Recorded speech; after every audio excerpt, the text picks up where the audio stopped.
Isang magandang hapon po sa inyong lahat, mga minamahal naming tagapakinig. Muli, narito na naman ang inyong lingkod, ang inyong kasama sa bawat paglalakbay ng puso at damdamin. Sana'y nasa mabuti po kayong kalagayan, saan man kayo naroroon sa mundo. Sabi nila, ang tiwala raw ay parang isang salamin. Kapag nabasag, maaari mo pa ring subukang buuin, pero hinding-hindi na maibabalik ang dati nitong anyo. Ngunit paano kung ang taong pinagkatiwalaan mo ng iyong basag na puso ay siya palang may hawak ng martilyong wawasak dito ng tuluyan? Halina't sabay-sabay nating tuklasin ang isang kwentong magpapatunay na kung minsan, ang pinakamatamis na pag-ibig ay nagtatago ng pinakamapait na pagkukunwari. Para kay Lino Silvan, ang pag-ibig ay may kulay. Isang taon na ang nakalipas. Ang mundo niya ay walang iba kundi abo. Ang bawat umaga ay kasing kulay ng madilim na ulap. Ang bawat gabi ay kasing itim ng pusod ng dagat. Ang pagpanaw ng kanyang kabiyak ay hindi lang kumuha sa isang tao. Kinuha nito ang lahat ng kulay sa kanyang buhay. Iniwan siyang nakalutang sa isang mundong walang sigla. Ngunit ngayong gabi, habang nakaupo siya sa isang mamahaling restaurant, at pinagmamasdan ang babaeng nasa kanyang harapan, para siyang nakakita ng isang bahaghari sa unang pagkakataon, si Mahalina Rovira.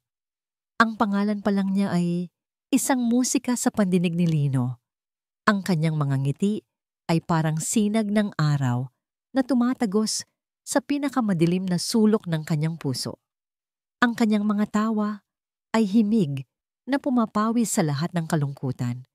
Sa loob ng 6 na buwan, binigyan ni Mahalina ng kulay ang kanyang mundo.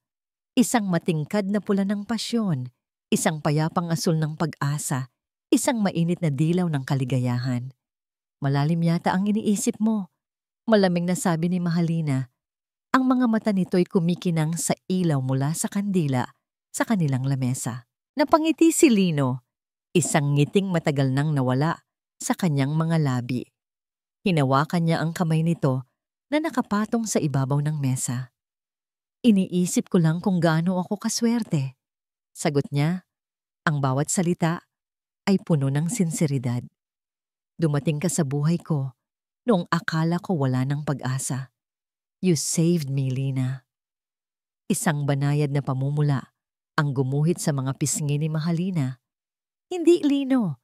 Tayo ang nagligtas sa isa't isa. Iyon ang pinakagusto ni Lino sa kanya. Ang kanyang pagiging mapagkumbaba, ang kanyang tila walang katapusang pag-unawa. Sa mundo ng korporasyon kung saan si Lino ay isang hari, ang CEO ng Silvan Legacy Holdings, ang bawat tao ay may motibo. Ngunit kay Mahalina, wala siyang nararamdamang kahit ano, kundi puro at wagas na pagmamahal. Pagkatapos ng kanilang hapunan, habang naglalakad sila pabalik sa sasakyan, may iniabot si Mahalina na isang malaki at patag na kahon na nakabalot sa isang eleganteng papel. Para saan to? Tanong ni Lino. Nagtataka. Isang munting regalo lang. Buksan mo pagdating sa opisina mo bukas. Sabi nito na may kasamang matamis na ngiti. Gusto kong may isang bagay doon na magpapaalala sa'yo sa akin. Sa atin. Hindi na nakapaghintay si Lino. Kinabukasan, pagdating niya sa kanyang malawak na opisina sa pinakatuktok ng Silvan Tower, maingat niyang binuksan ang regalo. Bumungad sa kanya ang isang napakagandang painting. Isa itong larawan ng isang payapang dalampasigan sa pagbubukang liwayway. Ang kulay kahel at rosas na langit ay humahalik sa kalmadong asul na dagat. Nakaramdam si Lino ng kapayapaan habang tinititigan ito. Sakto namang tumunog ang kanyang telepono. Si Mahalina ang tumatawag. Nagustuhan mo ba? Tanong nito sa kabilang linya. Ang boses ay puno ng pananabik. It's beautiful, Lina. Sobrang ganda. Sagot ni Lino. Ang mga mata ay hindi maalis sa canvas. It reminds me of you. Peaceful. Beautiful. Isabit mo sana sa pader sa likod ng mesa mo. Mungkahi ni Mahalina. Hindi. Mas maganda kung sa tapat mismo ng upuan mo. para sa tuwing pagod ka o stressed sa trabaho, iyan ang una mong makikita para maaalala mo na sa kabila ng lahat ng kaguluhan, mayroong isang payapang lugar na naghihintay sa'yo. Lalong napuno ng paghanga si Lino. Kahit ang pinakamaliit na detalye ay naiisip nito para sa kanyang kapakanan. "You think of everything," sabi niya sa telepono. "Thank you. I love it. I love you. I love you too," sagot nito. "Sige na, I have to go. See you later." Pagkababa ng telepono, personal na kinuha ni Lino ang martilyo at pako. Siya mismo ang nagsabit ng painting sa eksaktong lugar na sinabi ni Mahalina, sa pader, sa tapat ng kanyang grandiyosong mesa. Mula sa kanyang upuan, tanaw na tanaw niya ang kabuuan nito. Tama si Mahalina. Nagbibigay ito ng pakiramdam ng kalinaw. Maya-maya, bumukas ang pinto ng kanyang opisina. Pumasok ang kanyang pamangkin, si Hiraya. Ang dalaga ay may daladalang mga dokumento para sa proyektong Amihan Point, ang pinakamalaking proyekto ng kumpanya sa kasalukuyan. "Good morning, Tito," bati ni Hiraya. Ngunit ang kanyang mga mata ay hindi napunta sa tiyuhin, kundi sa bagong painting na nakasabit sa pader. Kumunot ang kanyang noo, isang maliit na gatla na halos hindi kapansin-pansin. "Oh, this?" sabi ni Lino, napansin ang tingin ng pamangkin. "Regalo sa akin ni Lina." Tanging nasabi ni Hiraya. Naglakad siya palapit, kunwari pinagmamasdan ng sining. Maganda. Ngunit may kakaibang lamig sa kanyang boses. Ang kanyang nangiti ay hindi umabot sa kanyang mga mata. Si Lino, na abala sa paghanga sa regalo, ay hindi ito napansin. "Isn't she thoughtful?" Pagmamalaki ni Lino.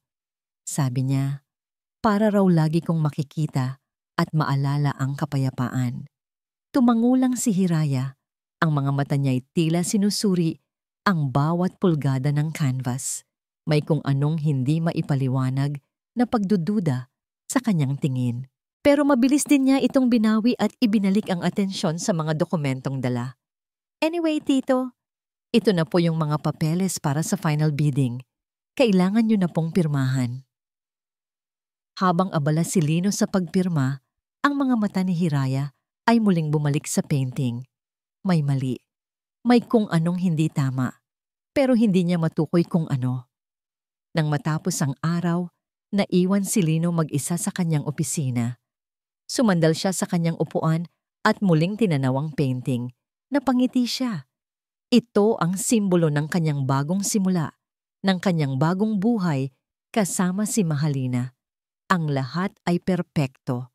Mula sa kanyang kinauupuan, ang painting ay isang obra ng kapayapaan, ngunit kung titingnan lamang ng mas malapitan, sa isang partikular na anggulo, kung saan tumatama ang ilaw ng papalubog na araw, may isang maliit na punto sa gitna ng makapal na pintura ng araw na kumikinang sa paraang hindi natural. Isang perpektong bilog na salamin, mas maliit pa sa isang butil ng bigas, na tahimik na nagmamasid, sumasalamin sa lahat ng nasa silid. Isang detalye na sa sobrang liit, sa sobrang kintab sa ilalim ng ilaw, ay madaling mapagkamalang bahagi lamang ng sining. Isang detalye na hindi napansin ng isang pusong puno ng pag-ibig at pagtitiwala. May mali. Ilang araw nang bumabagabag sa isipan ni Hiraya Silvan ang tatlong salitang iyon. Paulit-ulit, parang sirang plaka. Sinubukan niyang iwaksi, sinubukan niyang sabihin sa sarili na marahil ay dala lang ito ng pag-aalala para sa kanyang tito. Gusto niyang maging masaya para kay Lino. Pagkatapos ng lahat ng pinagdaanan nito, karapat-dapat itong lumigaya. At si Mahalina, sa unang tingin, ay tila isang perpektong sagot sa kanilang mga dasal. Maganda, malambing, at tila ba kayang-kayang alagaan ang basag na puso ng kanyang tito. Pero may mali. Naaalala ni Hiraya ang laging sinasabi ng kanyang yumaong ina, "Anak, ang mga mata, ang bintana ng kaluluwa. Pero ang tunay na pagkatao ng isang tao, sa maliliit na kilos mo makikita. At sa mga nagdaang linggo, nagsimulang mangolekta ng maliliit na detalye si Hiraya. Mga detalyeng hindi napapansin ng kanyang titulino, na tila ba nabubulagan sa bagong tuklas na pag-ibig. Isang hapon, habang pababa siya ng hagdanan sa mansyon, natigilan si Hiraya. Narinig niya ang boses ni Mahalina mula sa hardin. Nakatalikod ito at may kausap sa telepono. Ang boses na naririnig niya ay hindi ang malambing at mahinahong boses na laging ginagamit nito sa harap nila. Ito ay malamig, matigas, at puno ng awtoridad. Ang usapan ay usapan, Dante. Mariing sabi ni Mahalina sa telepono. Hindi ito ang oras para mag-alinlangan. Siguraduhin mong hindi ka papalpak kung ayaw mong malaman ng lahat ang tinatago mo. Saglit na katahimikan. Good, gawin mo lang ang sinabi ko. Biglang lumingon si Mahalina at sa isang iglap, nagbago ang kanyang anyo. Nakita niya si Hiraya na nakatayo sa may pintuan. Agad na lumitaw ang matamis na ngiti sa kanyang mga labi. Ang lamig sa kanyang mga mata ay napalitan ng pamilyar na kislap. Oh, Hira, kanina ka pa dyan. Malamig na tanong nito, ibinababa ang telepono. Kaopisina ko lang. Ang kulit. Alam mo na, trabaho. Tumangulang si Hiraya at pilit nang ngumiti. Ah, ganun po ba, Tita Lina? Akala ko po may problema. Wala, Hija. Just business, sabi nito, at nilagpasan siya, nag-iwan ng mamahaling pabango sa hangin. Pero ang narinig ni Hiraya ay hindi tunog negosyo. Iyon ay tunog ng isang banta. At bakit pangalan ni Dante? Ang pinsan nilang laging may inggit sa katawan, ang kanyang narinig. Ang pagdududang yon ay mas lumalim pa sa sumunod na linggo. Nagkaroon ng isang mahalagang board meeting para sa Amihan Point. Naroon si Lino, si Hiraya, ilang board members at syempre, si Dante na isa sa mga project managers. Dumating din si Mahalina bilang suporta raw sa kanyang mapapangasawa. Habang ipinipresenta ni Dante ang isang bahagi ng financial projection, may itinuro ang isa sa mga board member na isang maliit na depekto sa plano. Saglit na nataranta si Dante, hindi malaman ang isasagot. Sa sulok ng kanyang mata, nakita ni Hiraya ang nangyari. Mula sa kinauupuan nito sa likuran, tiningnan ni Mahalina si Dante. Hindi ito isang ordinaryong tingin. Ito ay isang tingin na matalim, madiin, at tila ba may ipinaparating na utos. Nagtama ang kanilang mga mata sa loob lamang ng isang segundo, pero para kay Hiraya, sapat na iyon. Biglang nakabawi si Dante, nagbigay ng isang sagot na, bagamat hindi perpekto, ay sapat na para makalusot. Walang sino man sa silid ang nakapansin sa tahimik na palitan ng senyales. Maliban kay Hiraya, nang gabing iyon, hindi siya mapakali. Ang isip niya ay paulit-ulit na bumabalik sa dalawang insidente at sa iisang bagay na nag-uugnay sa mga ito, ang painting. Ang regalong iyon, ang sentro ng atensyon sa opisina ng kanyang tito. Binuksan ni Hiraya ang kanyang laptop at sinimulang magsaliksik. Juan Dalisay, ang pangalan ng pintor na nakapirma sa ibabang sulok ng canvas. Hinanap niya ang pangalan sa internet. Ang mga resulta ay kakaunti at malabo. May ilang artist na may kaparehong apelido, pero walang Juan Dalisay na kilala sa estilo ng pagpipinta na yon. Walang gallery exhibit, walang online portfolio, walang kahit anong bakas. Para siyang isang multo. Lalong lumakas ang kabog sa dibdib ni Hiraya. Isang mamahaling painting mula sa isang hindi kilalang pintor? Imposible. Kinabukasan, sadya siyang pumasok sa opisina ng kanyang tito na may dalang mga dokumento. Naabutan niya itong kausap sa telepono, tila seryoso. Ito na ang kanyang pagkakataon. Habang naglalakad siya papalapit sa mesa, sinadya niyang aksidenteng mabitawan ng ballpen na hawak niya. Gumulong ito sa sahig at huminto malapit sa pader kung saan nakasabit ang painting. Ay, sorry po tito. Paumanhin niya at mabilis na yumuko para kunin ang ballpen. Doon, sa ilalim, habang nakaluhod, nagkaroon siya ng ibang anggulo. Mula roon, nakita niya ang isang bagay na hindi kapansin-pansin kung nakatayo. Isang pamilyar na kislap. Ang sinag ng ilaw mula sa bintana ay tumama sa isang punto sa canvas at ito'y kumislap na parang isang maliit na diamante. Hindi iyon kislap ng basang pintura, iyon ay kislap ng salamin. Mabilis niyang kinuha ang ballpen at tumayo. Ang puso niya'y dumadagundong. Okay na po tito, dito ko na lang po iiwan sa table niyo. Nagpaalam siya at lumabas ng opisina, pero ang imahe ng kislap na yon ay nakatatak na sa kanyang isipan. Hinintay niya ang pagkakataon. Naghintay siya hanggang sa mag-alas 6 ng gabi. Nang malaman niyang may biglaang dinner meeting ang kanyang titulino sa labas, tiniyak niyang wala ng ibang tao sa kanilang palapag. Dahan-dahan, na parang isang magnanakaw sa sarili nilang kumpanya, pumasok siya muli sa opisina ng kanyang tito.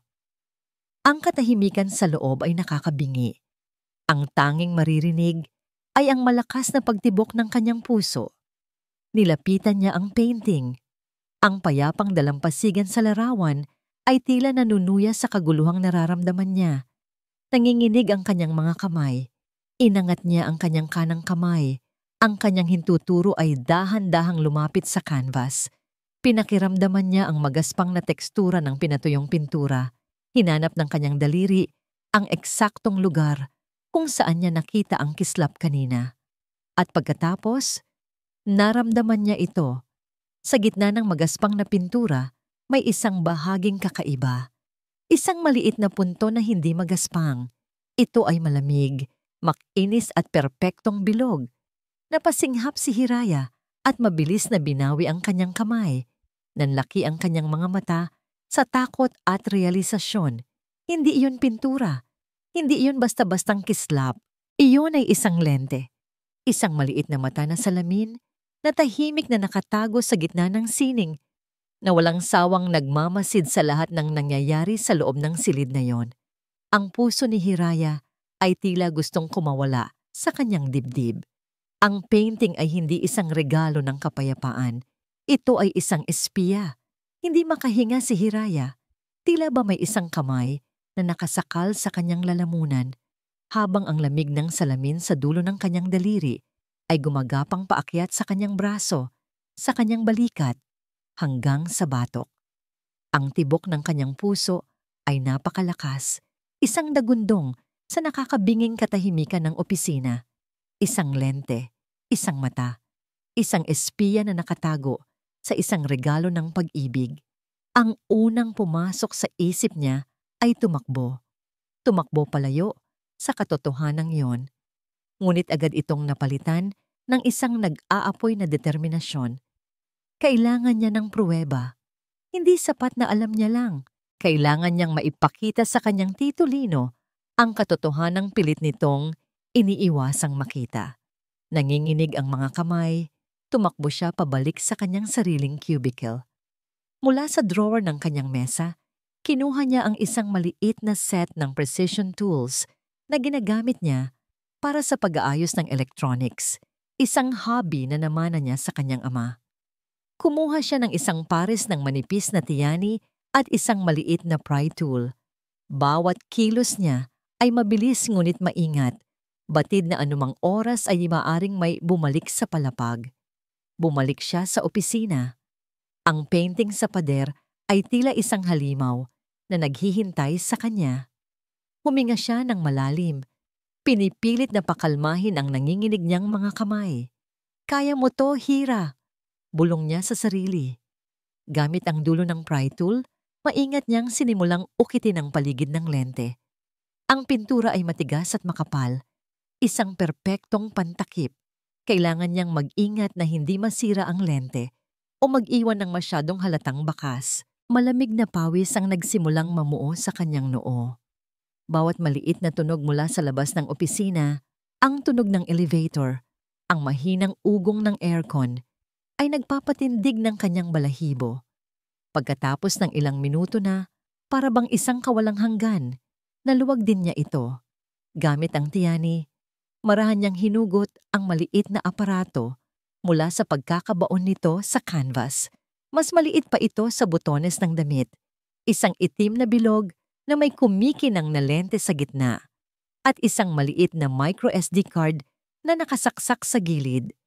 Ang buong aparato ay nakakonekta sa isang napakanipis na wire na siyang nagbibigay dito ng kuryente na tuso namang ikinubli sa mismong frame ng painting.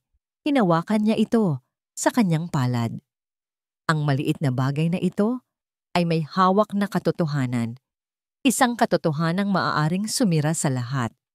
Mabilis niyang ibinalik ang mga gamit sa kanyang cubicle, isinilid ang kamera sa kanyang bulsa at halos takbuhin ang pasilyo patungo sa elevator. Hindi na siya nagabalang mag-log out.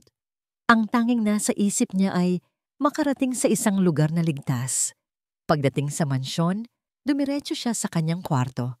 Nilock niya ang pinto, isinara ang mga kurtina. Ang kanyang silid, na dati kanyang kanlungan, ngayon ay tila isang war room.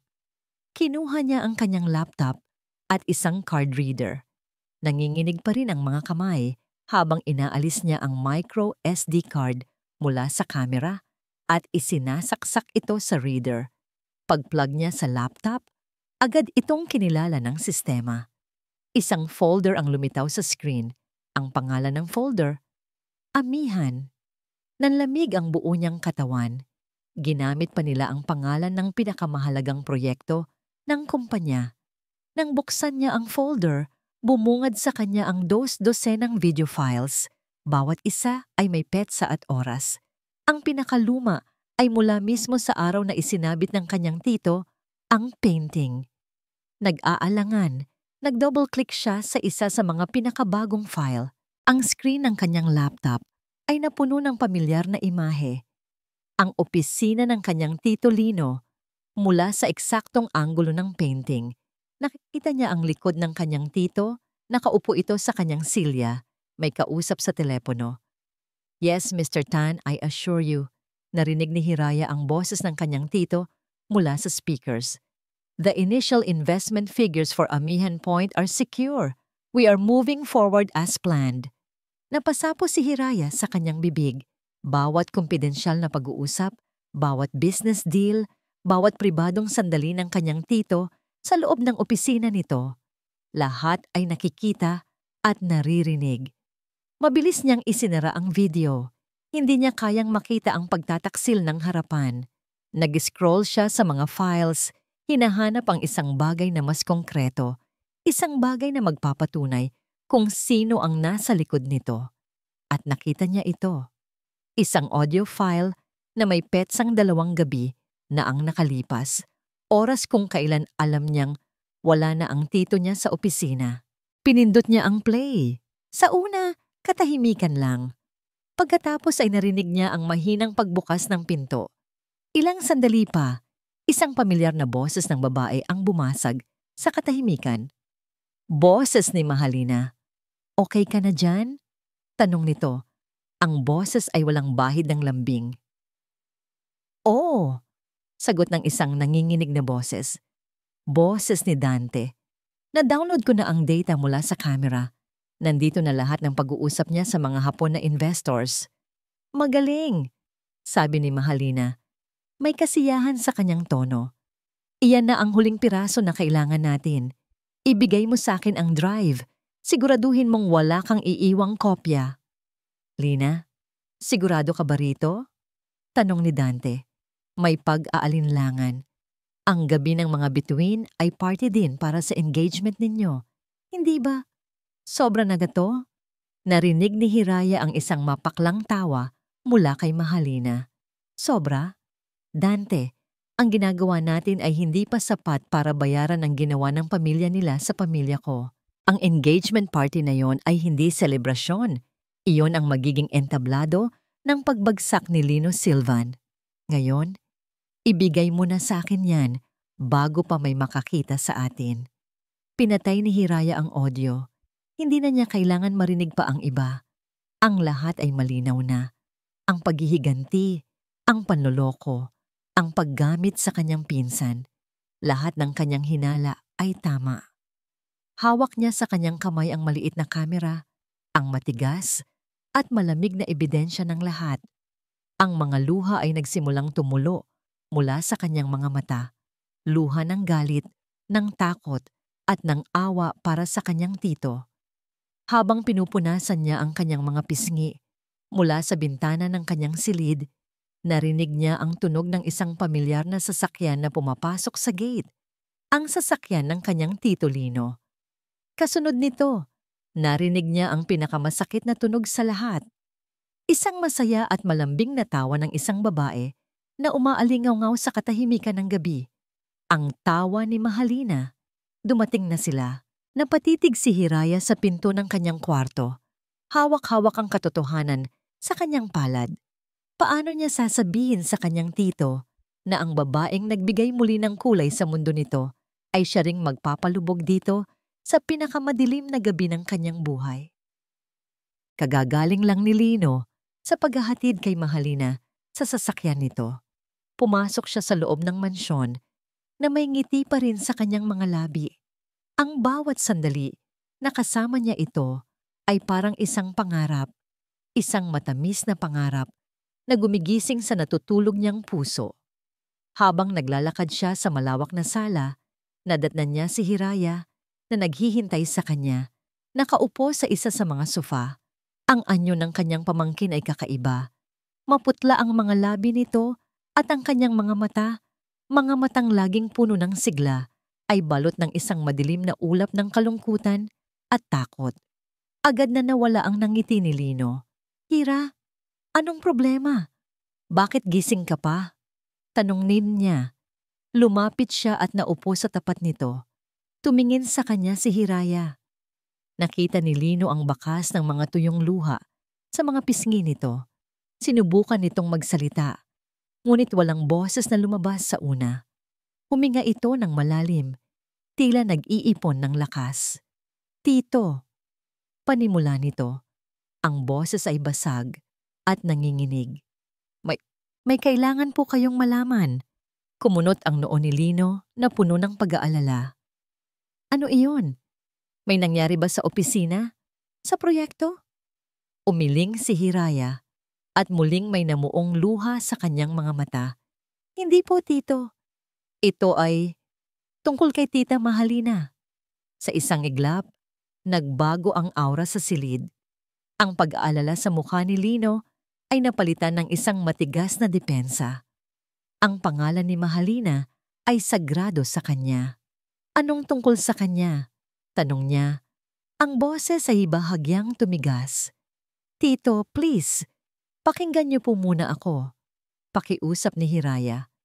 Alam kong mahirap paniwalaan pero muli siyang natigilan, tila hindi mahanap ang tamang mga salita. "Diretsuhin mo ako, Hiraya," mariing sabi ni Lino. "Si Tita Mahalina po. Niloloko niya lang kayo." Ang mga salitang yon ay parang isang malakas na sampal sa mukha ni Lino. Naramdaman niya ang pag-akyat ng init sa kanyang ulo. Tumayo siya. "That's enough!" Sigaw niya. Ang boses niya ay umalingaw-ngaw sa katahimikan ng gabi. "Ano na namang kalokohan ito, Hiraya? Hindi ba't napag-usapan na natin to? I told you she makes me happy. Bakit hindi mo matanggap yon? Nagseselos ka ba? Is that it?" "Hindi po, Tito. Hindi yon totoo." Umiiyak na sagot ni Hiraya. Tumayo na rin siya para harapin ito. "Then what? Anong gusto mong palabasin? Na ang babaeng nag-ahon sa akin mula sa impyerno ay isa palang demonyo?" Sarkastiko siyang tumawa, isang tawang puno ng sakit at galit. "I won't listen to this. Matulog ka na." Tinalikuran niya ito, handa nang umakyat sa kanyang silid. "May pruweba po ako."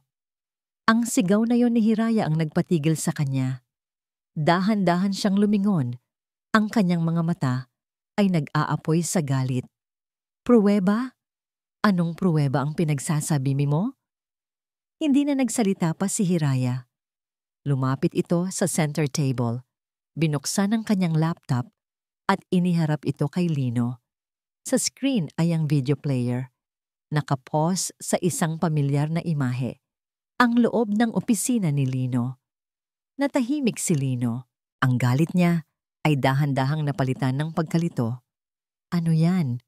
Nanginginig ang kamay. Pinindot ni Hiraya ang play button.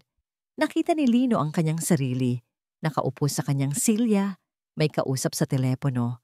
Narinig niya ang sarili niyang boses na pinag-uusapan ang mga kumpidensyal na detalye tungkol sa Amihan Point. Ang video ay kuha mula sa isang anggulo na. Ang kanyang mga mata ay nanlaki sa realisasyon. Ang anggulo ay mula sa pader sa tapat ng kanyang mesa, mula sa painting. Bago pa man siya makapag-react, iniskip ni Hiraya ang video at pinatugtog ang isang audio file. Isang pag-uusap sa pagitan ng dalawang tao sa loob din ng kanyang opisina. Boses ni Mahalina, "Okay ka na dyan?" Boses ni Dante, "Oo, na-download ko na ang data mula sa camera. Nandito na lahat." Hindi na narinig ni Lino ang mga sumunod na salita.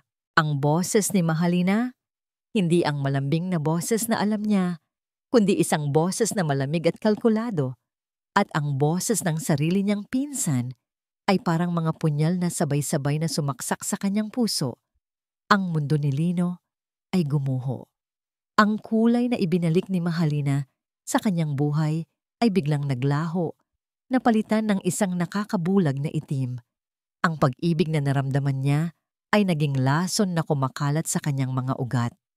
Ang tiwalang ibinigay niya ng buong buo ay pinagtaksilan sa pinakamalupit na paraan. Isang ungol ng matinding sakit ang kumawala sa kanyang lalamunan. Sa isang iglap ng nag-uumapaw, nagalit at kawalan ng pag-asa, umikot siya at sinuntok ang salaming pader ng sala. Nagkalat ang mga piraso ng basag na salamin sa sahig, kasabay ng pagbagsak ng tiwala sa puso ni Lino. Hindi niya ininda ang sakit o ang dugong nagsimulang dumaloy mula sa kanyang mga kamao. Mas masakit ang sugat sa loob, mas malalim. Napaluhod si Hiraya sa takot. "Tito!" Ngunit hindi siya narinig ni Lino. Dahan-dahan siyang napasandal sa pader at napaupo sa sahig sa gitna ng mga bubog. Ikinubli niya ang kanyang mukha sa kanyang mga palad. Ang malakas na CEO ng Sylvan Legacy Holdings, ang lalaking hinarap ang lahat ng pagsubok sa negosyo, ay gumuho na parang isang batang walang laban. Ang sakit ng pagkawala ng kanyang asawa ay puro, malinis. Ngunit ito ay marumi. Isang pagkakanulo na dumungis sa kanyang kaluluwa na nagparamdam sa kanya na siya ay tanga, mahina, at walang halaga. Niyakap siya ni Hiraya. Umiiyak na rin ito. "Tito, I'm so sorry. I'm so sorry." Ilang minuto silang nanatili sa ganoong posisyon. Ang tanging maririnig ay ang kanilang mga hikbi at ang tunog ng mga piraso ng salamin na tumitilamsik sa sahig. Pagkatapos ng isang mahabang katahimikan na nakakabingi, dahan-dahang itinaas ni Lino ang kanyang ulo.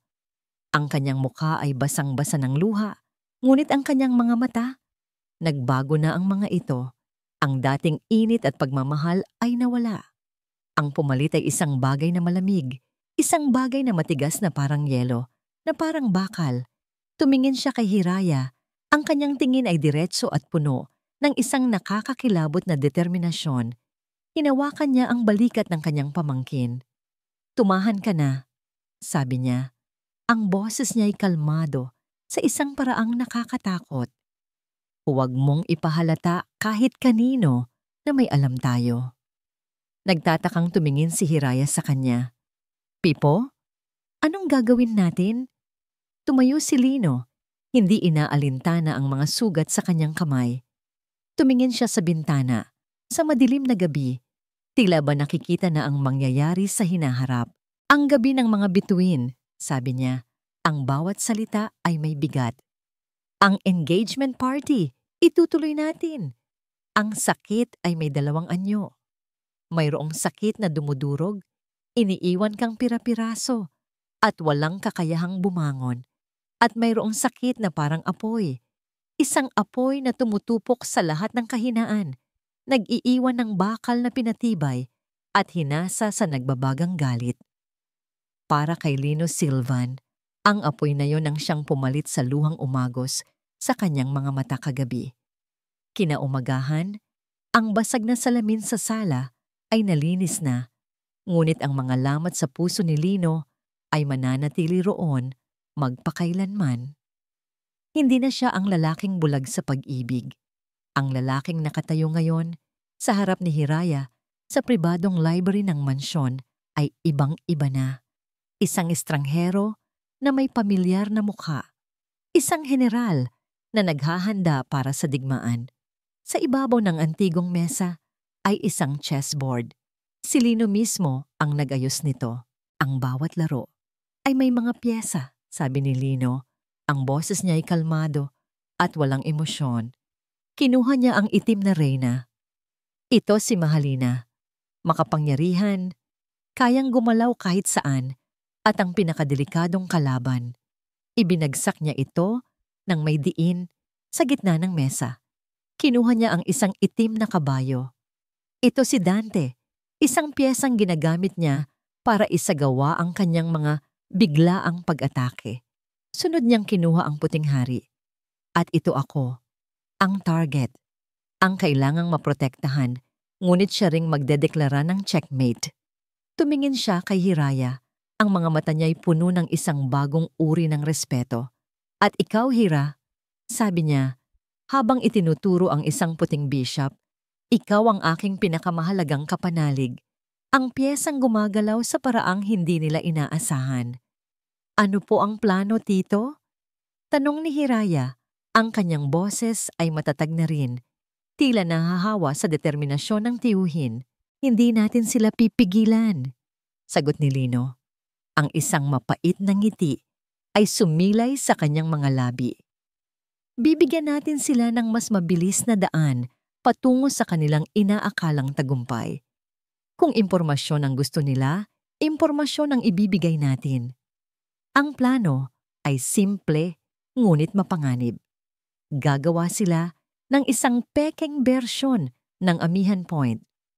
Isang bersyon na puno ng mga maling datos, mga pekeng investor, at isang estratehiyang nakatadhana para sa kabiguan. Ipapakain nila kay Mahalina ang bawat kasinungalingan, gamit mismo ang kamerang itinanim nito laban sa kanya. Kinahapunan, nasa opisina na si Lino.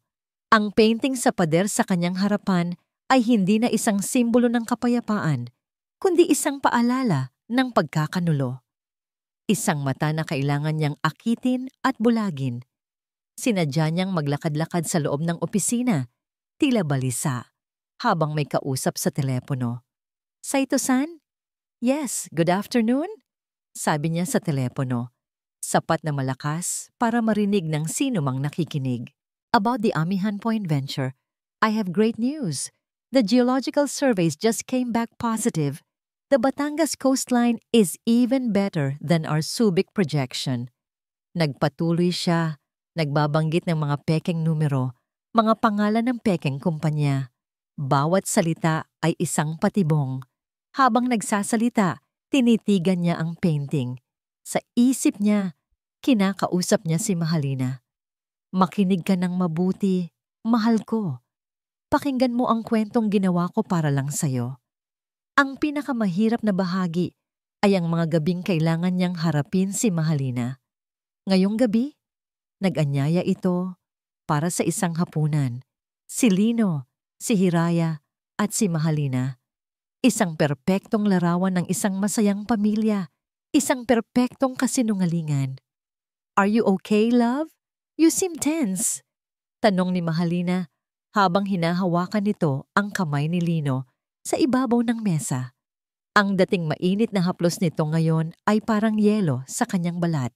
Ngunit pinilit ni Lino na ngumiti, isang ngiting ensayado at walang buhay. Pagod lang sa trabaho. The Amihan project is reaching a critical stage, but it's all worth it. Tiningnan niya ito sa mata.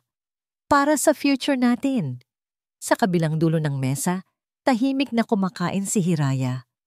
Ang bawat tawa ni Mahalina ay parang tunog ng pako na kumakaskas sa pisara. Ang bawat matamis na salita nito para kay Lino ay lason sa kanyang pandinig.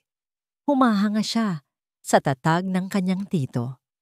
Paano nito nagagawang hawakan ang kamay ng taong sumaksak sa kanya ng patalikod? Habang nagpapatuloy ang kanilang dula-dulaan, si Hiraya naman ay may sariling papel na ginagampanan sa likod ng entablado. Sa gabi, kapag ang lahat ay tulog na, ginugugol niya ang oras sa harap ng kanyang computer. Gamit ang kanyang kaalaman sa graphic design at data management, gumawa siya ng mga pekeng dokumento na mukhang kapanipaniwala. Mga financial statement, mga architectural blueprint, mga environmental clearance. Bawat isa ay bahagi ng maling impormasyon na ipapakain nila sa mga traidor. Isang gabi, sa isang madilim na sulok ng parking lot ng isang mall, nagkita sina Mahalina at Dante. "Nakuha mo na ba ang mga bago?" tanong ni Mahalina. Walang pasensya. Nanginginig na iniabot ni Dante ang isang itim na USB flash drive. "Lina, baka dapat na nating itigil to. Masyado nang delikado." Hinablot ni Mahalina ang USB, ang mga matay nagniningning sa kasakiman. "Duwag ka ba, Dante? Ngayong malapit na tayo. Lahat ng kailangan natin ay nandito na." Itinapik niya ang USB sa palad.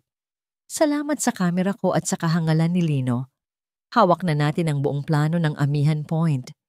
Ngumiti siya, isang ngiting puno ng tagumpay at paghihiganti. Isang nangiting hindi nakikita ang patibong na unti-unting bumabalot sa kanya. Sa gabi ng mga bituin, ibibigay natin ito sa mga kakumpetensya niya.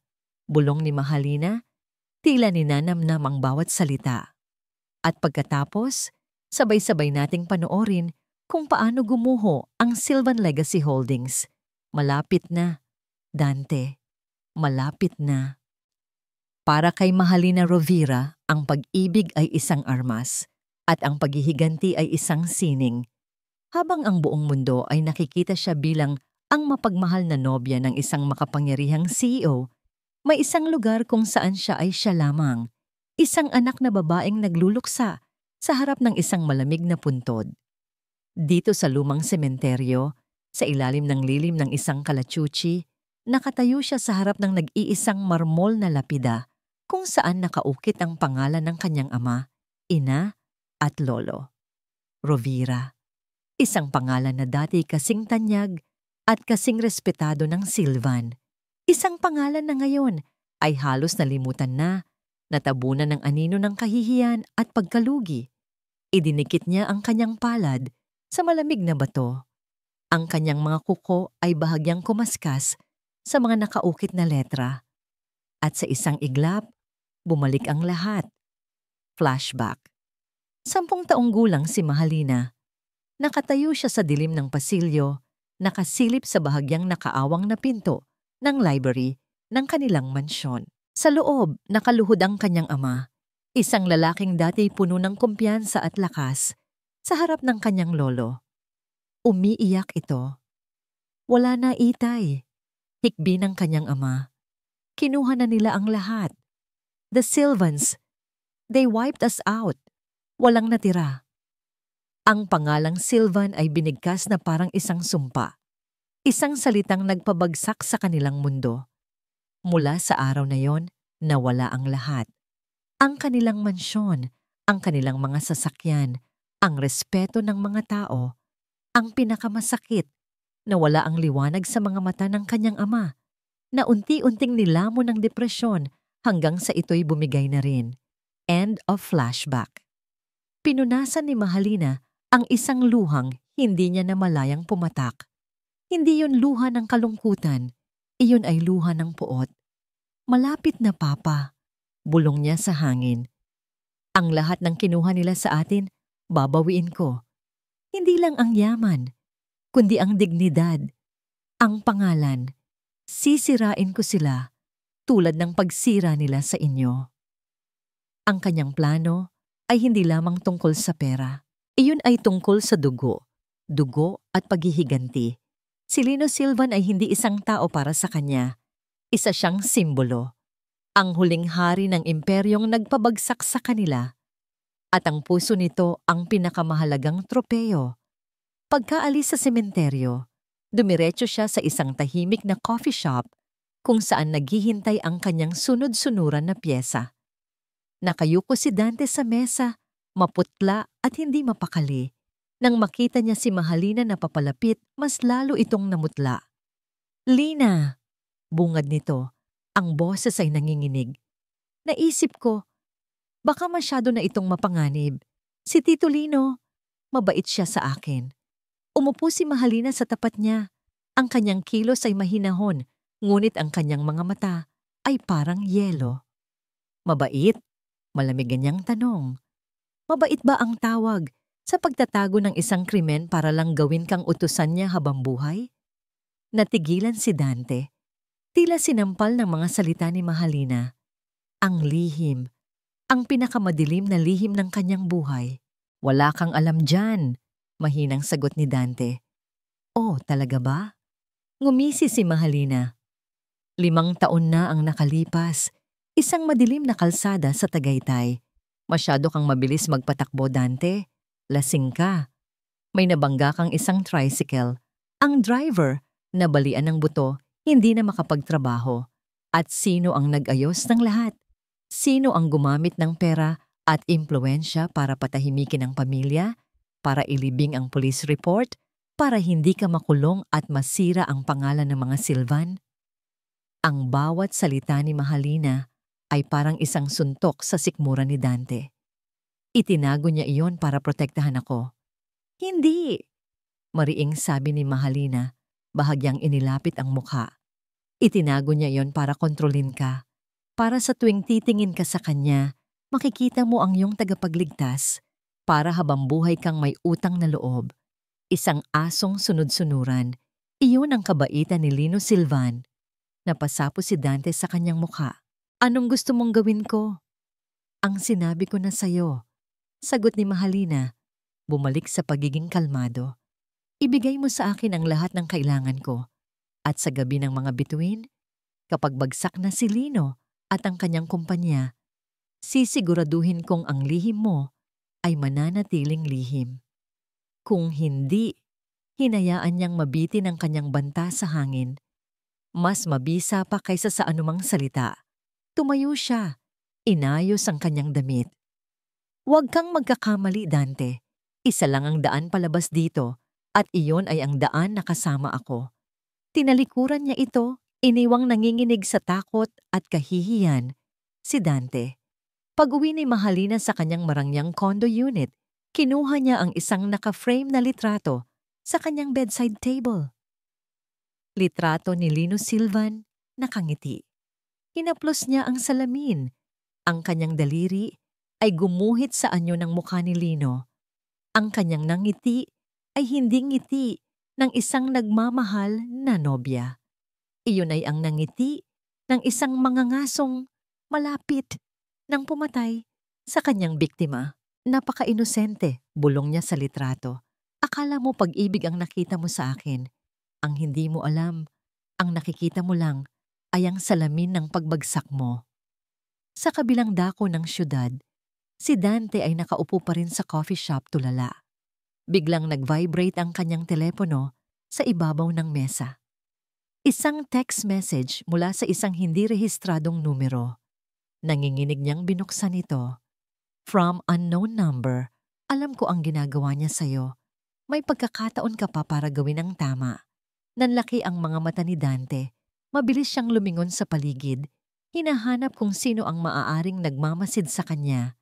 Ngunit wala siyang nakitang kakaiba. Ang kanyang takot ay napalitan ng mas matinding kaba at paranoia. Sino ito?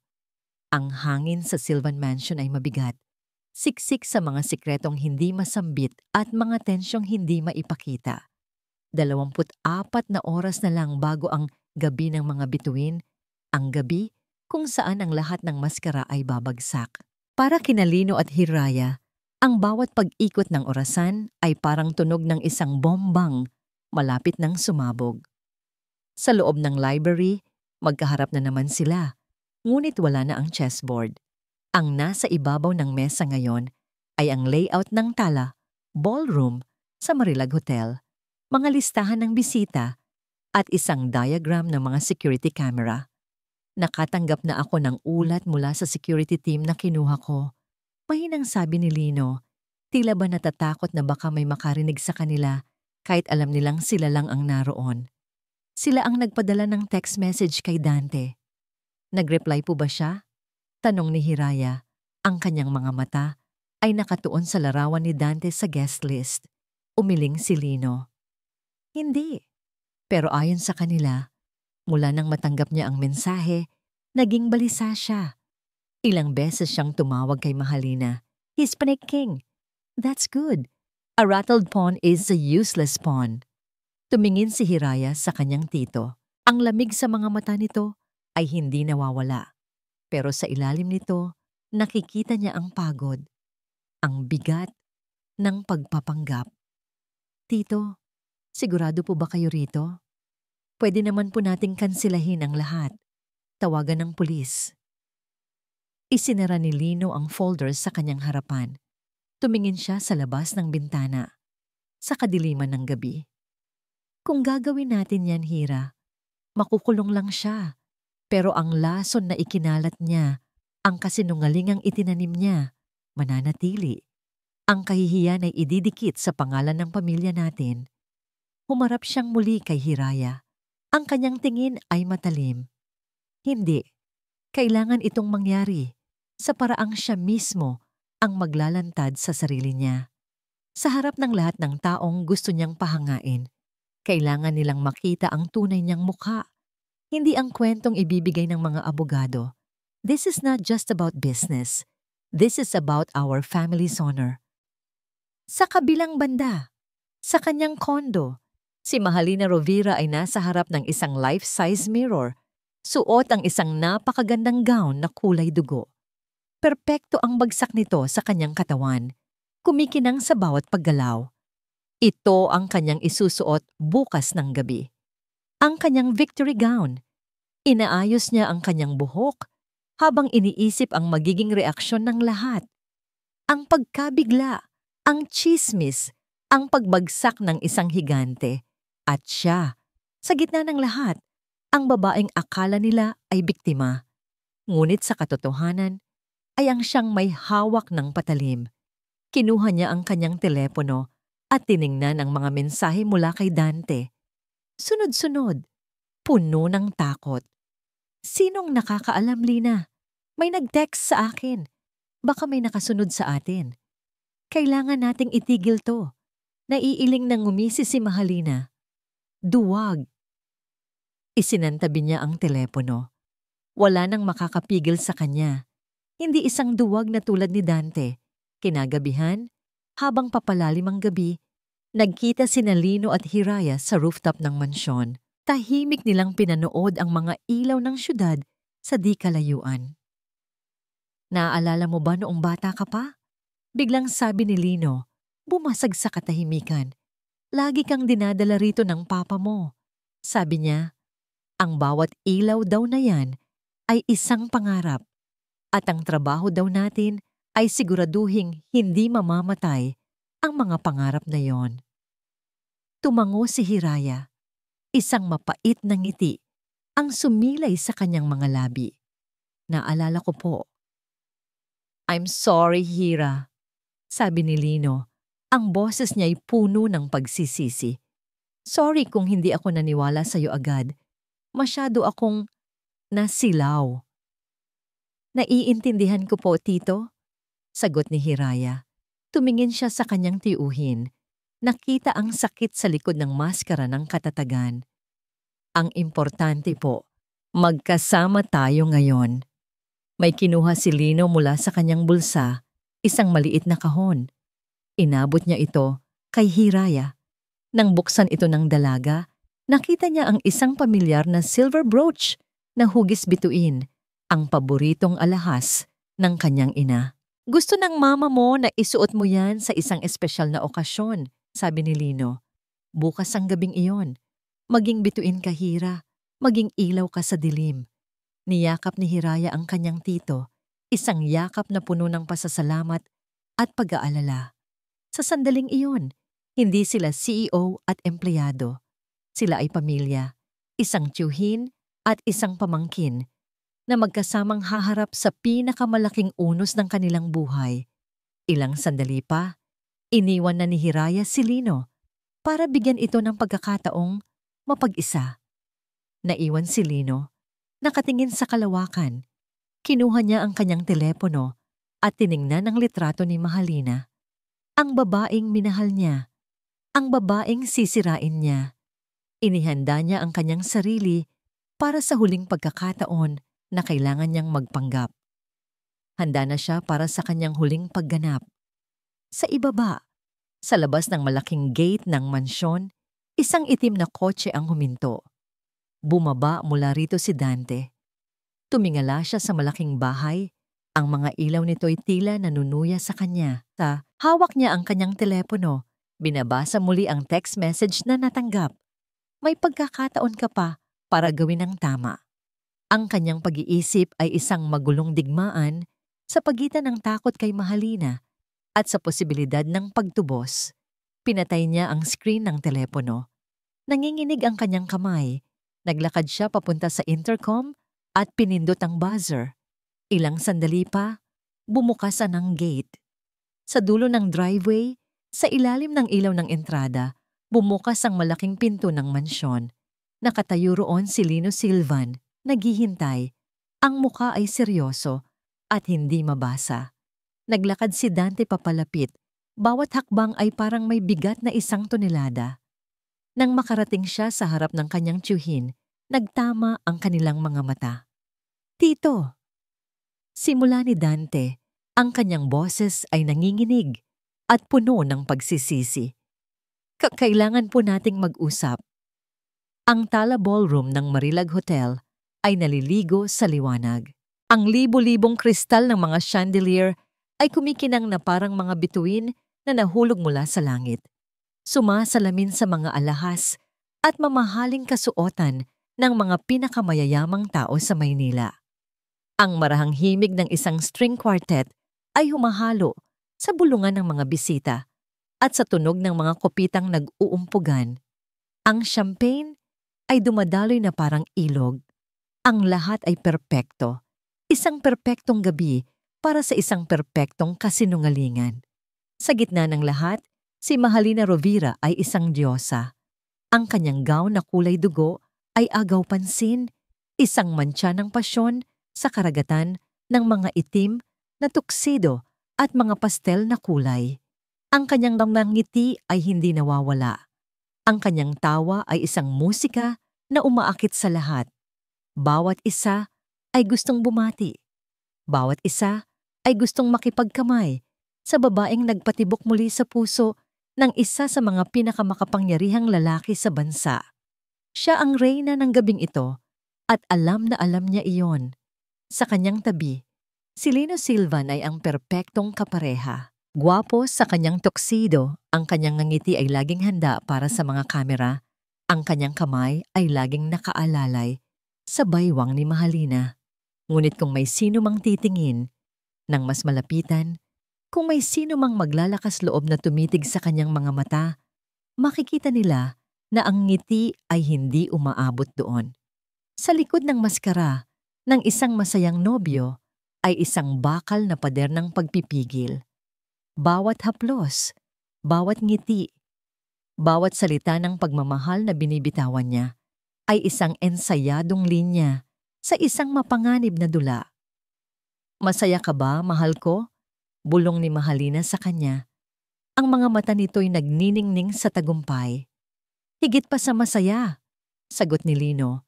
Ang kanyang boses ay isang perpektong imitasyon ng pagmamahal. Ngunit sa kanyang isip, iisa lang ang naririnig niya. "Huwag kang mag-alala.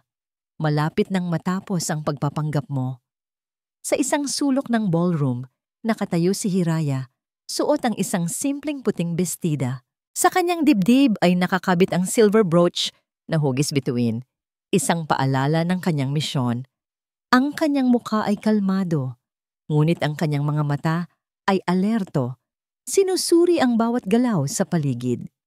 Bawat ngiti ni Mahalina ay parang isang insulto. Bawat paghawak nito sa kanyang tito ay parang isang sampal. Natagpuan ng kanyang mga mata si Dante. Nakatayo ito malapit sa isang haligi, malayo sa karamihan, tila gustong maging invisible. Maputla ang mukha nito at basa ng pawis ang noo, kahit na malamig sa loob ng ballroom. Umiiwas ito ng tingin sa tuwing napapatingin sa gawin niya o ni Lino at lalong-lalo na kay Mahalina. Ang duwag na pyesa ay nasa tamang lugar na. "Excuse me for a moment," paalam ni Lino kay Mahalina at sa mga kausap nito. Naglakad siya patungo sa backstage kung saan naghihintay si Hiraya. "Okay ka lang, tito?" tanong ni Hiraya. Hinawakan ni Lino ang balikat ng pamangkin, isang marahang pagpisil ng pasasalamat at pagpapatatag. Tumingin siya sa mga mata nito. "Huwag kang mag-alala. Ang kailangan lang nating gawin ay manood." Tumingin siya sa entablado. "Handa ka na ba?" Tumango si Hiraya. Ang kanyang kamay ay hinawakan ng brooch sa kanyang dibdib. "Handa na po." Bumalik si Lino sa tabi ni Mahalina. Sakto namang umakyat sa entablado ang MC. "Ladies and gentlemen, isang magandang gabi po sa inyong lahat. Tonight is indeed a night of stars as we celebrate not only the continuing success of Silvan Legacy Holdings, but also a new and beautiful beginning. At para ibahagi sa atin ang gabing ito, tawagin po natin ang lalaki sa likod ng lahat, ang ating groom-to-be, Mr. Lino Silvan." Nagpalakpakan ang mga tao. Hinalikan ni Lino si Mahalina sa pisngi, isang malamig na halik na hindi naramdaman ng babae. "This is for us," bulong niya dito. Puno ng dobleng kahulugan. Naglakad si Lino paakyat sa entablado.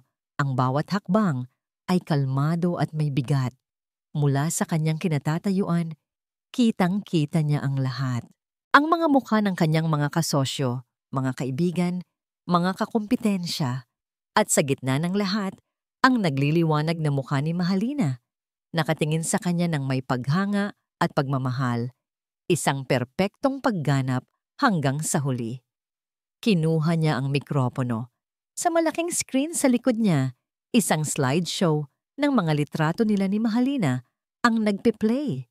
Mga ngiti, mga yakap, mga ninakaw na sandali, lahat ay kasinungalingan. "Magandang gabi sa inyong lahat," panimula niya. Ang kanyang boses ay malinaw at matatag. "Salamat sa pagdalo ninyo sa gabing ito. Gabi ng mga bituin, isang gabi para magpasalamat at para magdiwang." Tumingin siya ng diretso kay Mahalina. "Ngayong gabi, ipinagdiriwang natin ang pag-ibig. Isang pag-ibig na dumating noong hindi ko inaasahan.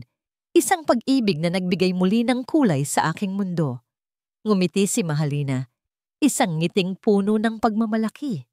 Pero pagpapatuloy ni Lino, at dito nagsimulang magbago ang tono ng kanyang boses. Ang init ay napalitan ng isang bahagyang lamig. "Ano nga ba ang pag-ibig kung wala itong katotohanan? Ano ang halaga ng isang nangiti kung sa likod nito ay isang maskara? Ano ang silbi ng isang yakap kung ang mga kamay na yumayakap sa'yo ay siya ring may hawak na patalim sa iyong likuran?" Natahimik ang mga bulungan. Ang ilang mga bisita ay nagsimulang magtinginan, naguguluhan. Si Mahalina, sa kanyang kinauupuan, ay bahagyang kumunot ang noo. Ngunit ang nangiti ay nanatili pa rin. Iniisip na marahil ay bahagi lang ito ng isang madamdaming talumpati. "Ngayong gabi," sabi ni Lino, ang kanyang boses ay bumaba. Naging mas seryoso at mapanganib. "Gusto kong magkwento sa inyo, hindi lang tungkol sa pag-ibig, kundi tungkol sa tiwala at sa pinakamatinding uri ng pagkakanulo." Kasabay ng kanyang huling salita, ang slideshow ng kanilang mga masasayang litrato sa malaking screen sa likod niya ay biglang nag-flicker at namatay. Napuno ito ng static sa loob ng isang segundo, bago bumungad ang isang bagong imahe. Malabo, kuha mula sa isang nakatagong anggulo at pamilyar sa kanya. ang imahe ng kanyang sariling opisina. Sa ibaba, sa VIP table, natigilan si Mahalina Rovira. Ang ngiti sa kanyang mga labi ay nanigas na parang isang figurang biglang naging yelo. Ang katahimikan sa tala ballroom ay halos masakit sa pandinig. Ang himig ng string quartet ay natigil.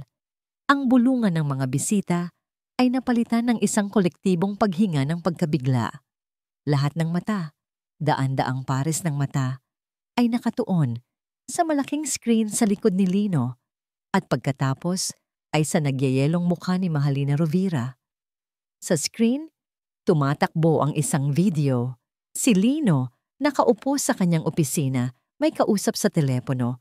The initial investment figures for Amihan Point are secure, sabi ng boses ni Lino sa video. Pagkatapos, isa pang eksena. Si Lino ulit nagsasalita tungkol sa positive geological surveys sa Batangas coastline.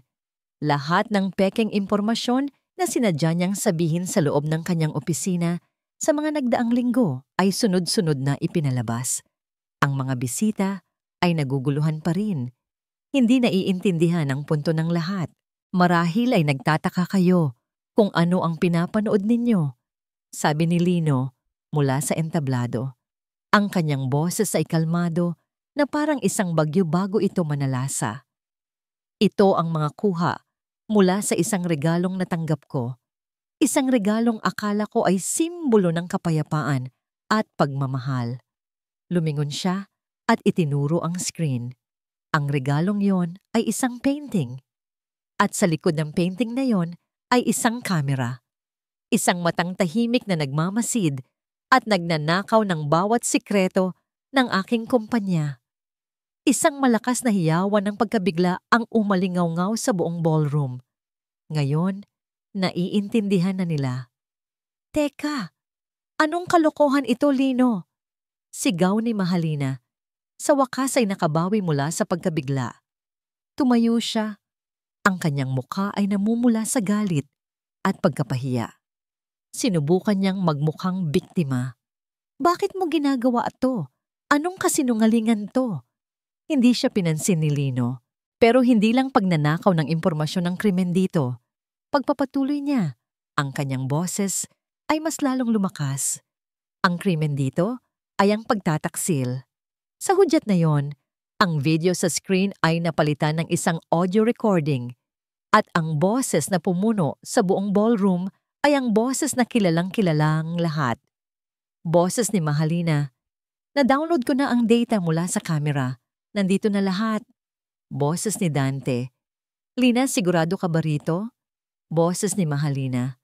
Sobra? Dante, ang ginagawa natin ay hindi pa sapat para bayaran ang ginawa ng pamilya nila sa pamilya ko. Ang engagement party na yon ay hindi selebrasyon. Iyon ang magiging entablado ng pagbagsak ni Lino Silvan. Kung ang video ay isang sampal, ang audio recording ay isang suntok na nagpabagsak kay Mahalina. Wala ng pag-arte, wala ng maskara. Ang tanging nakikita ng lahat ngayon ay ang hubad na katotohanan ng kanyang puot. Ang kanyang mukha ay nag-iba, ang pagkukunwaring pag-aalala ay napalitan ng purong galit. Sinungaling. Sigaw niya, ang kanyang boses ay hindi na malambing, kundi matinis at puno ng kamandag.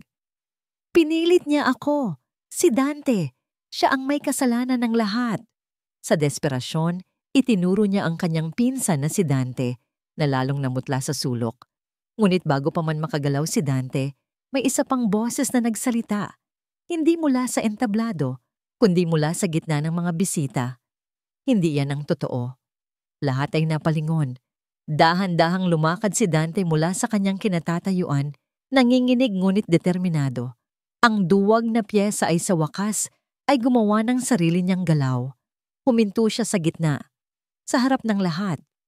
Inutusan niya ako, sabi ni Dante. Ang kanyang boses ay basag ngunit malinaw. Tumingin siya kay Lino. Ang kanyang mga mata ay puno ng pagsisisi. Tito, patawarin niyo po ako. Tinakot niya ako. Ginamit niya ang isang pagkakamali ko noon para kontrolin ako. Humarap siya sa mga bisita. Si Mahalina Rovira. Siya ang utak ng lahat. Ang plano niya ay sirain hindi lang ang kumpanya, kundi ang buong pamilya namin. Iyon na ang huling pako sa kabaong ni Mahalina. Bawat tingin ng mga bisita ay parang isang batong ibinabato sa kanya. Ang paghanga ay napalitan ng pandidiri. Ang inggit ay naging awa. Sa isang iglap, ang reyna ng gabi ay naging isang pulubi ng kahihiyan. Kasalanan ninyo ang lahat. Isinigaw niya ang kanyang galit ay nakatuon na ngayon kay Lino. Wala nang pagtatago. Kasalanan ng pamilya mo. Ninakaw ninyo ang lahat sa amin. Binigyan ko lang kayo ng nararapat sa inyo. Hindi na siya sinagot ni Lino. Itinaas na lang niya ang kanyang kamay. Mula sa mga gilid ng ballroom, 2 unipormadong security personnel ang lumapit kay Mahalina. Hindi, huwag. Huwag ninyo akong hahawakan. Nagpupumiglas siya, ngunit huli na ang lahat. Habang kinukuha siya ng mga gwardiya, ang kanyang mga mata ay puno ng apoy. Nakatitig kay Lino. Hindi pa tayo tapos, Lino Silvan. Tandaan mo yan, hindi pa tayo tapos. Iyon ang kanyang mga huling salita bago siya tuluyang mailabas sa ballroom. Nag-iwan ng isang nakakabinging katahimikan at isang eskandalong pag-uusapan sa loob ng maraming taon. Nang mawala na siya, bumalik ang atensyon ng lahat kay Lino na nakatayo pa rin sa entablado. Huminga siya ng malalim. Tila ba ngayon lang ulit nakahinga ng maluwag pagkatapos ng mahabang panahon. Humihingi ako ng paumanhin sa inyong lahat para sa gabing ito, sabi niya. Ang engagement party ay kanselado na. Isang mapait na ngiti ang sumilay sa kanyang labi. Tungkol naman sa mga impormasyong narinig ninyo tungkol sa Amihan Point, huwag kayong mag-alala. Lahat ng yon ay peke, isang patibong para sa isang ahas. Ang tunay na plano para sa Amihan Point, pagpapatuloy niya, at sa pagkakataong ito, tumingin siya kay Hiraya na nakatayo sa gilid, ay sisimulan pa lang natin at sisiguraduhin naming itatayo ito sa pundasyon ng katotohanan, katapatan, at integridad. Nagpalakpakan ang mga tao, isang palakpakang nagsimula ng mahina, ngunit unti-unting lumakas, isang palakpakan ng respeto. Pagkatapos ng lahat, nang humupa na ang mga tao at nagsimula na ng mag-uwian ng mga bisita, naiwan si Lino na nakatayong mag-isa sa entablado. Ang mga makukulay na ilaw ay patuloy na umiikot, ngunit para sa kanya, ang buong ballroom ay walang laman at tahimik. Tapos na ang digmaan, nanalo siya. Ngunit sa gitna ng kanyang tagumpay, naramdaman niya ang isang pamilyar na kalungkutan. Ang sakit ng pagkakanulo ay hindi basta-basta nawawala. Ilang linggo ang lumipas. Ang iskandalong sumabog sa gabi ng mga bituin ay unti-unti nang humuhupa, napapalitan ng mga bagong balita, ng mga bagong chismis. Ang pangalan ni Mahalina Rovira ay naging isang babala sa alta sosyedad, isang kwento ng pag-akyat at pagbagsak. Ngunit para kina Lino at Hiraya, ang katahimikan na pumalit sa unos ay isang biyayang matagal nilang hinintay.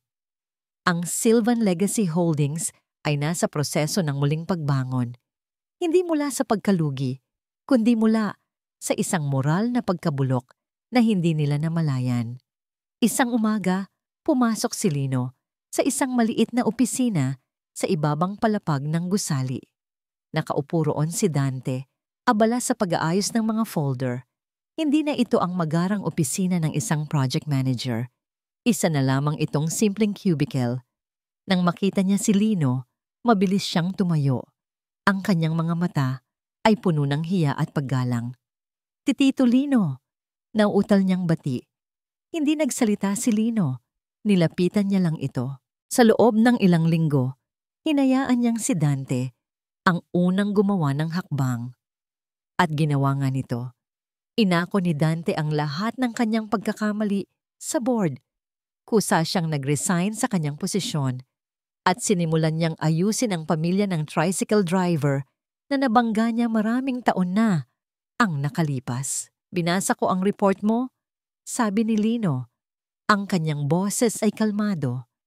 At nakausap ko na rin ang pamilyang tinulungan mo. Yumuko si Dante. Patawad po tito, sa lahat-lahat. Tumango si Lino. Tumingin siya sa kanyang pamangkin, hindi na bilang isang traidor, kundi bilang isang taong naligaw ng landas. Ang pagpapatawad, Dante, ay hindi isang bagay na basta-basta ibinibigay para makalimutan ng lahat. Ibinibigay ito para pareho tayong makapagsimula ulit. Iniabot niya ang isang folder kay Dante. Hindi ka na project manager, magsisimula ka ulit sa simula. Bilang isang staff, walang special treatment. You will earn your place back not because you are a Sylvan, but because you deserve it. Patunayan mo. Nanginginig na kinuha ni Dante ang folder. Nakita niya sa loob ang isang bagong ID, isang bagong kontrata. Tumulo ang mga luha sa kanyang mga mata. Mga luha hindi na ng takot, kundi ng pasasalamat. Salamat po, Tito. Maraming salamat po. Huwag kang sa akin magpasalamat, sabi ni Lino. Pasalamatan mo ang sarili mo kapag napatunayan mo ng karapat-dapat ka ulit pagkatiwalaan. Tumalikod si Lino at naglakad paalis. Nag-iwan kay Dante ng isang bagay na mas mahalaga pa sa posisyon o pera, isang pangalawang pagkakataon. Kinahapunan, humarap si Lino sa buong media sa isang press conference. Ang bulungan at ang pag-flash ng mga kamera ay pumuno sa silid.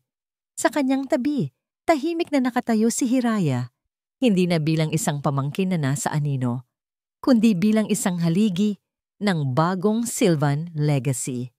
Magandang hapon sa inyong lahat, panimula ni Lino. Inanyayahan ko kayo ngayon para linawin ang lahat ng espekulasyon tungkol sa hinaharap ng Amihan Point. Huminto siya saglit, hinayaang tumahimik ang lahat. Ang proyektong Amihan Point ay itutuloy, ngunit magkakaroon ito ng isang bagong puso, isang bagong kaluluwa. Pagpapatuloy niya, 20% of all net profits from the Amihan Point development will now be permanently allocated to a new foundation. May muling bulungan mula sa mga reporter. Ang foundation na ito ay tatawaging Sylvan Jimenez Legacy Foundation, sabi ni Lino. Ang kanyang boses ay bahagyang nanginig sa emosyon. Ito ay para parangalan ng alaala ng aking yumaong asawa, si Elena Sylvan, at ang mga magulang ni Hiraya, ang aking kapatid na si Miguel at si Ana Jimenez, na kasama kong nagtatag ng kumpanyang ito. Tumingin siya kay Hiraya at ngumiti. Ang pundasyong ito ay tutulong sa mga programang pang-edukasyon at pangkabuhayan para sa mga komunidad sa baybayin, dahil naniniwala kami na ang tunay na tagumpay ay hindi nasusukat sa taas ng mga gusali, kundi sa dami ng buhay na kaya nating iangat. Ang anunsyong yon ay isang malinaw na mensahe. Ang Sylvan Legacy Holdings ay tapos na sa mga anino. Haharapin na nila ang liwanag. Nang sumunod na araw, sa pagbubukang liwayway, magkasamang nakatayo sina Lino at Hiraya sa mismong dalampasigan kung saan itatayo ang Amihan Point. Ang buhangin ay pino sa kanilang mga paa at ang tunog ng alon-alon ay isang payapang musika. Ang ganda dito, sabi ni Hiraya, habang pinapanood ang dahan-dahang pagsikat ng araw sa abot-tanaw, nagpipinta ng kulay kahel at rosas sa kalangitan. Oo, sagot ni Lino. Dati, ang nakikita ko lang dito ay mga numero, mga gusali, kita. Ngayon, iba na. Tumingin siya sa kanyang pamangkin. Ang dalaga na dati tahimik at nagmamasid lang ay isa ng matatag at matalinong babae. Ang bituin sa kanyang dibdib noong gabi ng paglalantad ay tila permanenteng nang nag-aalab sa kanyang mga mata. Alam mo ba ang ibig sabihin ng pangalan mo? Hira. Tanong ni Lino. Ngumiti si Hiraya. Opo, Tito. Hiraya, ang bunga ng pag-asa at mga pangarap. Ikaw yon, sabi ni Lino. Ang kanyang boses ay puno ng sinseridad at pagmamahal. Ikaw ang naging bunga ng pag-asa para sa akin, para sa pamilya natin. Ikaw ang nagbalik sa akin sa katotohanan. Ikaw ang nagturo sa akin na ang tunay na tiwala ay hindi bulag. Ito ay may bukas na mga mata, handang harapin ang masakit na katotohanan para protektahan ang mga taong tunay mong minamahal. Niyakap niya ang kanyang pamangkin. Salamat, Hiraya. Salamat din po, Tito, sa pakikinig. Sagot ni Hiraya. Magkasama silang humarap sa sumisikat na araw. Ang malamig na hanging dagat, ang amihan, ay banayad na dumampi sa kanilang mga mukha. Tila ba bumubulong ng mga pangako ng bagong simula. Ang mundo ni Lino Silvan ay minsan nang nawalan ng kulay at minsan nang napuno ng mga kulay na huwad. Ngunit ngayon, habang pinapanood niya ang tunay na pagsikat ng araw, kasama ang kanyang pamilya, alam niya na sa wakas, natagpuan na niya ang mga tunay na kulay ng isang bagong umaga. At dito nagtatapos ang kwento ni Lino Silvan at Hiraya. Mga minamahal kong tagapakinig mula sa kaibuturan ng aking puso, maraming salamat. Salamat sa pagsama ninyo sa akin sa bawat kabanata, sa bawat pagpatak ng luha, sa bawat pagtibok ng puso, at sa bawat pagbangon mula sa pagkakalugmok. Ang pagsulat ng kwentong ito ay isang paglalakbay din para sa akin. Isang paalala na ang puso ng tao ay parang isang malawak na karagatan. May mga panahong kalmado at payapa, ngunit may mga pagkakataon ding dinadaluyong ng pait at pagtataksil. Sina Lino at Hiraya ay hindi lamang mga karakter sa papel. Sila ay naging mga salamin ng ating mga sariling karanasan, ng ating mga sariling laban. Sana, sa pagtatapos ng kwentong ito, baunin natin ang isang mahalagang aral na ang pinakamadilim na gabi ay hindi magtatagal. At ang liwanag ng isang bagong umaga ay laging naghihintay. Sana'y maalala natin na ang tunay na pagpapatawad ay hindi paglimot, kundi isang pagpapasyang palayain ang sarili mula sa bigat ng nakaraan. At higit sa lahat, sana'y pahalagahan natin ang mga taong nananatili sa ating tabi, ang mga nagiging ilaw natin sa gitna ng kadiliman. Ngayon, nais ko namang marinig ang inyong tinig. Ano ang pinakapumatak na aral sa inyo mula sa kwento? Aling bahagi ang pinakanakaantig sa inyong mga puso? Ang inyong mga saloobin ay napakahalaga at siyang nagbibigay buhay sa bawat kwentong aking isinusulat. Hanggang sa ating muling pagkikita sa susunod na paglalakbay ng puso. Ang inyong lingkod at laging kasama, nagpapaalam.